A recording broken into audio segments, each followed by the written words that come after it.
ikutane na misiba mbalimbali ya watu wanaokufa.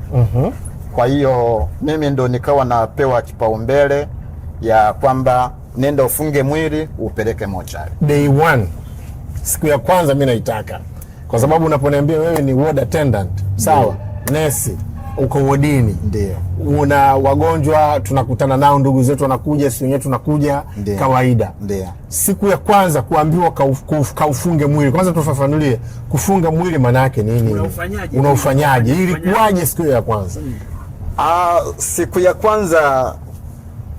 ya kwanza sikuogopa, kwa sababu mpaka nakuja kuambiwa nilikuwa nimesha kaa wodini zaidi ya miezi 6. Okay. Kwa hiyo nilikuwa nina assist wenzangu ambao wanaenda kufunga mwili. Maana mkule wodini watu wanakufa. Watu wanakufa. Sio mara kwa mara, lakini unakuta kwa mwezi inatokea mmoja. Baada ya mwezi labda inatokea mmoja, wawili, vitu kama hivyo. Naambiwa Rwegasira, nenda wodi namba fulani na wenzako kadhaa mkafunge mwili. Baada ya kufunga mtaupeleka mochari. Tuambie kufunga ni nini? Kufunga mwili ni kuhifadhi, kufunga mwili ni kuhifadhi mwili, yani mtu anavyokufa anakuwa na, kuna watu wanakufa kwa aina mbalimbali. Kuna mwingine anakufa aidha ametapika, anakufa labda kuna namna amejichafua. Kwa hiyo pale mnapofunga mnamsafisha, mnampa heshima yake, mnamsafisha. Baada ya kumsafisha mnachukua shuka safi, mnamfunga kwa ajili ya kupelekwa mochari. Okay. Sasa akishafika kule mochari, ndiko mtaalamu wa mochari anaanza kutibu mwili na anaanza kutibu mwili. Baada ya kutibu mwili anautunza mpaka pale ndugu atakapokuja kuchukua pendwa wao kwenda kumhifadhi kwenye nyumba yake ya milele. Kuna Rwegasira, na kuna dhana mbalimbali ambazo huwa zinazungumzwa kuhusu mtu akiwa anakaribia roho kumtoka ama kutengana na mwili. Ndio kwamba kuna vitu huwa vinatokea, kuna hiki kinatokea, kuna mambo ni mengi wewe anasema. Ndio. Kwako, kwa uzoefu wa miaka ambayo umefanya kazi katika hili eneo. Ndio. Kabla hataja kwenda mochari manake. Kabla hata hujakwenda ulikuwa wodini. Mochari, umekuwa wodini, baadaye umekwenda mochari. Ndio. Ni vitu gani ambavyo umeviobserve ama umeviona kwa sehemu kubwa vinatokea mara nyingi binadamu anapokuwa anakata roho, ambavyo inawezekana watu wengi hatuvifahamu? Ndugu mwandishi, labda nikwambie kwamba hizo ni rumors. Hakuna kitu kama hicho. Hizo ni rumors, hakuna kitu kama hicho kwamba labda mtu akitaka kukata roho labda kuna ishara fulani anaonyesha labda nini. Hapana. Nukta ya kukata roho anayejua ni Mwenyezi Mungu. Ndio. Kwa sababu hata nesa anakuwa wodini anamwekea mgonjwa drip. Na anaona drip hiyo inaanza kutembea mwilini. Ila anaenda tu, anafika wodini, anakuja kuangalia kama drip imeisha, anakuta drip yenyewe ndio inaendelea kwenda, alafu mtu ameshafanyaje? Mtu ameshafariki. Na maana kama ingekuepo kama hizo unazozengelea, angeweza kumwambia kama bwana nesi, mimi usiniwekee dawa, baada ya dakika 3 hatutakuwa wote. Usipoteze hiyo dawa. Ukapelekwa kutoka wodini, ukapelekwa ukafanya hiyo kazi ya kufunga. Ulifanya kwa muda gani hiyo kazi ya kufunga? Almost si kwamba nilikuwa ni kazi ya kufunga peke yake. Nilikuwa nafanya kazi mbalimbali mle wodini. Lakini na hiyo ya kufunga ni pale anapotokea mwili wodini. Lakini nimefanya pale miaka 6. Ikawaje ukienda mochwari? Ile movement ya kutoka wodini kwenda mochari na kukutana na mtu wa mochari aliyekuwa kwenye hospitali nilikokuwa nafanya kazi, na jinsi nilivyoona ndugu zetu wapendo wetu wanaoaga dunia,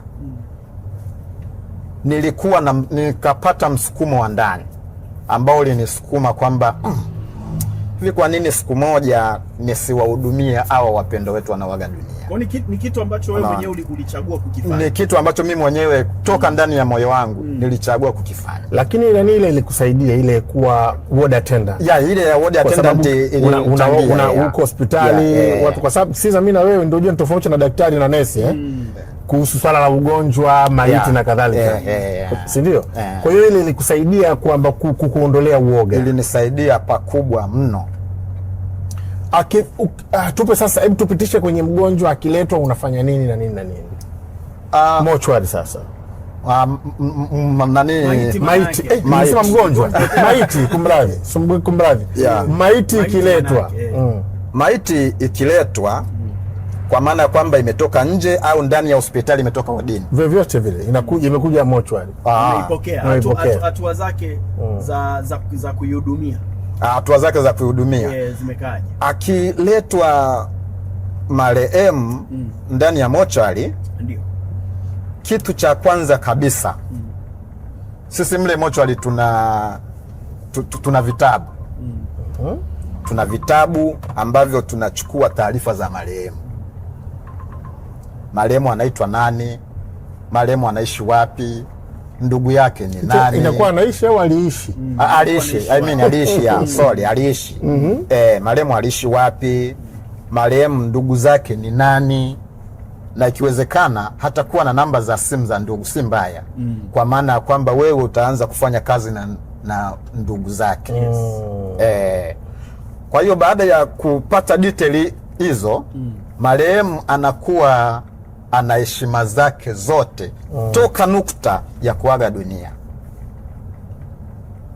Tena kaka Masudi, ni kwamba unaweza ukaenda sehemu mtu akakurushia hata kipande cha wali akawa hajakuheshimu ukiwa hai, lakini kwa marehemu sio hivyo.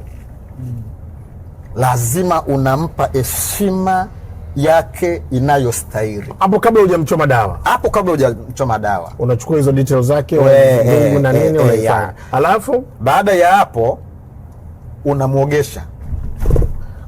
Kule si ameshasafishwa umesema? Lakini wewe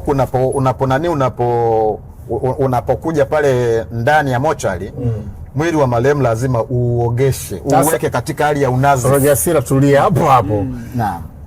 Wewe mwanaume, ndio imeletwa maiti ya kike, ndio unaiogesha? Ndio, kwa sababu mimi ndiye mtaalamu niliyepo kwenye chumba cha lakini KP naweza nikamuelewa. Atwende. Kwani ina tofauti gani na daktari wa kiume anapomzalisha mwanamke? Anamzalisha au kumfanyia operation? Anamfanyia operation. Sana mimi kama mtaalamu niko kwenye chumba cha kuhifadhi na kutunza maiti. Unamwagisha akiwa na nguo zake au bila nguo? Hapana. Sasa kuna mtu ni bila nguo. Maswali gani? Kuna sehemu nampeleka Rojasira. Ni bila nguo. Najua. Bila nguo. Haijawekwa kwamba kuna mortuary attendant, yani wahudumu wa chumba cha kuhifadhia maiti wa kike na wa kiume? Wapo, lakini mara nyingi hospitali nyingi unakuta watoto wa kike walio wengi wanakuwa naogopa. Wanakuwa wanaogopa hizi kazi, wanakuwa na nani, wanaogopa. Lakini sasa hivi wameanza kuja, wamekuwa ni wengi sana. Mochwari ni jengo. Ndani yake na kuna hizo, alafu na kuna vyumba ambako ndio maiti zipo. Wewe KP, swali lako ulikuwa unaelekea wapi? Naona unazunguka. Yani unajua nazunguka, lakini nilikuwa nataka kujua yani sisi tunakwenda kuchukua miili ya ndugu zetu. Ndio. Kwa sababu mimi nina experience ya Malcolm. Mtoto wangu alipofariki. Asante. Alipofariki, najua mwanzo alipofariki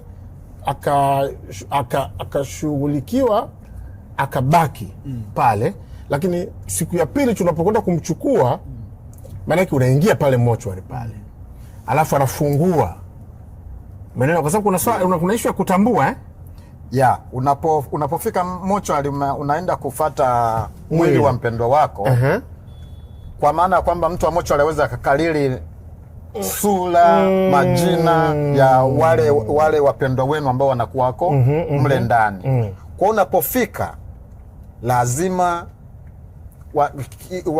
wakwambie njoo utambue mwili wa mpendwa wako. Okay. Lakini ile katika hali ya kutambua mwili wa mpendwa wako kuna hatua yake.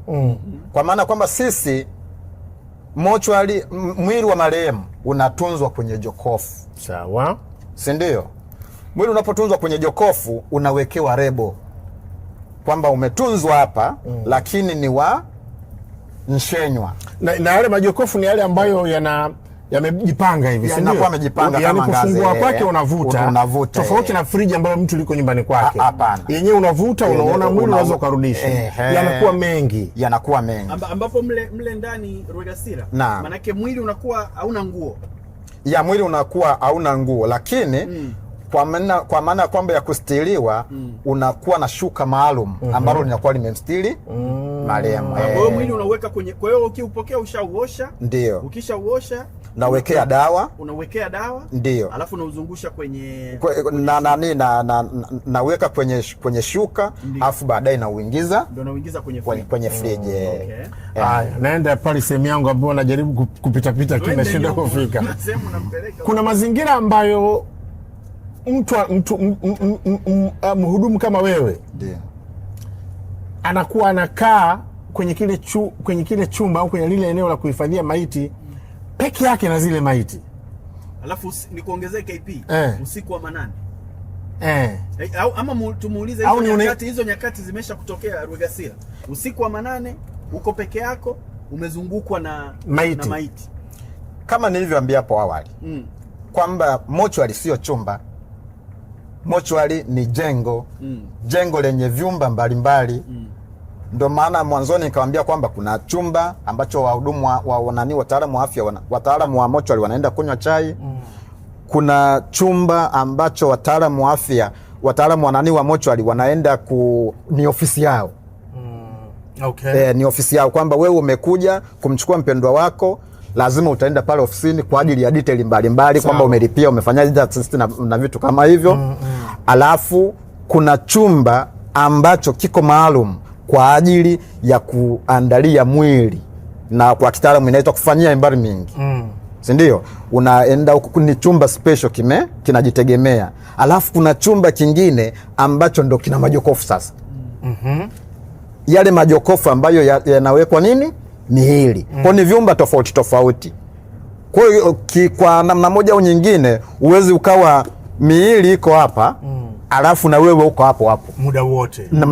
Yani sio rahisi. Lakini inaweza ikatokea nyakati ambayo manake hata kama ni usiku lazimika kwenda labda kwa ajili ya kufanya kitu.